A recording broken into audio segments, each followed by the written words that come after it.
코로나19 델타 변이에서 한 번 더 변이한 델타 플러스가 전 세계에서 빠르게 퍼지고 있습니다. 이대로라면 어렵게 집단 면역을 달성해도 물거품이 될 수 있다는 우려가 나오고 있는데요. 네, 코로나19 브리핑 고려대학교 약학대학 김정기 교수와 함께 자세히 알아보겠습니다. 교수님 안녕하십니까? 안녕하세요. 네.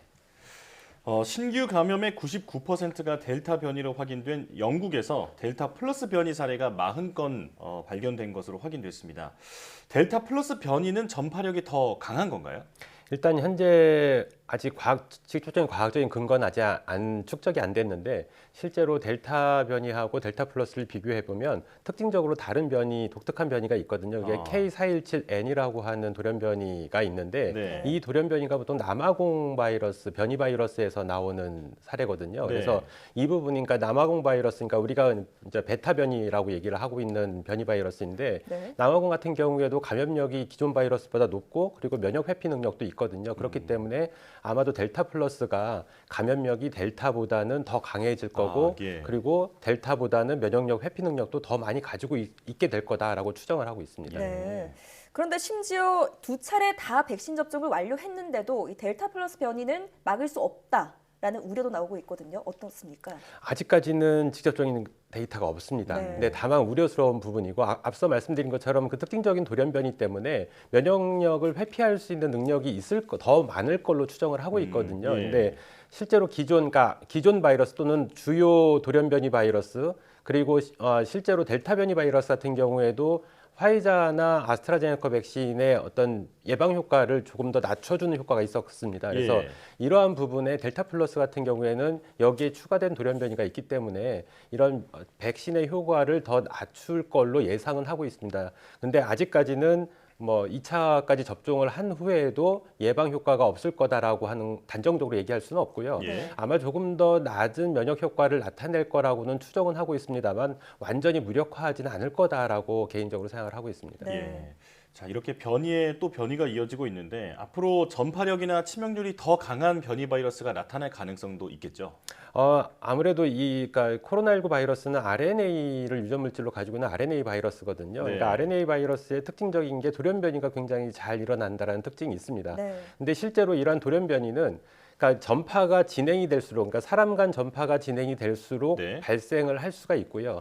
여기에 또 하나는 백신을 우리가 광범위하게 투여를 하게 되면 이 백신의 효과를 회피하기 위해서 계속 진화를 하거든요. 네. 그렇기 때문에 지금 전파도 계속 진행이 되고 있고 각국에서 백신도 광범위하게 접종을 하고 있기 때문에 앞으로 델타 그리고 델타 플러스 그 이외에 더 전파력이 강한 그런 변이 바이러스는 출현 가능성이 상당히 높다 이렇게 추정을 하고 있습니다. 네. 다만 긍정적인 부분은 바이러스가 돌연 변이를 일으켜도 그 무한정 계속 전파력이 강해지는 건 아니거든요. 네. 어느 수준까지 도달하게 되면 더 이상 이러한 증가 효과는 없게 되고 병원성 부분은 오히려 낮아지는 경향성을 보이는 게 일반적입니다. 물론 예외적인 부분도 있긴 있습니다만. 네. 그래서 일단은 앞으로 델타, 제2의 델타 또는 제2의 델타 플러스가 계속 등장은 할 거고 앞으로의 추이는 조금 더 지켜봐야 될 것 같다라는 생각을 가지고 있습니다. 네.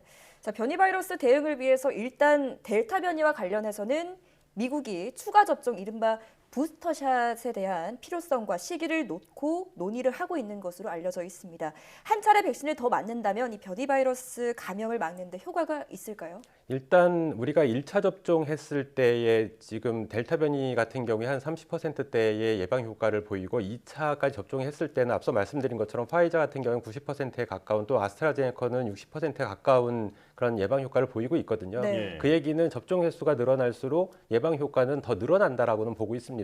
근데 이러한 효과가 무한정 늘어나지는 않고요.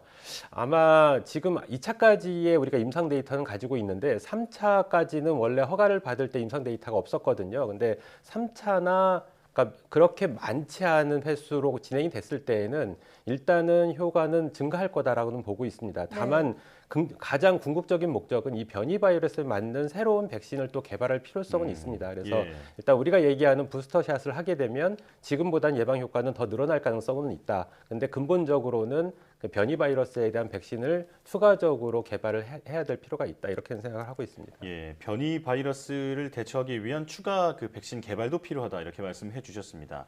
자, 그리고 또 하나의 화두가 바로 교차 접종인데요. 일단 방역 당국은 1, 2차 접종 때 서로 다른 백신을 맞는 이 교차 접종이 2차 접종을 기다리다가 좀 늦어지는 것보다는 훨씬 낫다 이런 얘기도 했습니다. 안전성 문제가 가장 나오고 있는데 교수님께서는 어떻게 보십니까? 일단 뭐 교차 접종 관련해서는 효과와 안전성이 가장 큰 화두겠죠. 그러니까 예. 물론 백신 그 자체도 그렇습니다만, 근데 실제로 효과 부분에서는 오히려 교차 접종이 더 효과가 높다라는 평가를 받고 있고요. 네. 안전성 부분 데이터가 먼저 나왔는데 실제로 뭐 아스트라제네카를 1차 접종하고 파이자를 2차 접종했을 때 경미한 수준으로 이상 반응이 조금 증가하는 경향은 보인다라는 예. 보고는 있습니다. 근데 이 부분도 연구 결과에 따라서 조금 편차가 있기 때문에 단정지어 얘기할 수는 없는데 일단 안전성 부분에서는 합격점은 받았다라고 보고 있고 예. 효과 부분도 여러 가지 데이터에서 교차 접종했을 때 더 효과가 높다라고는 하고 있습니다. 그 이유는 뭐 백신들마다 여러 가지 특성이 있기 때문에 딱 단정지어 얘기할 수는 없는데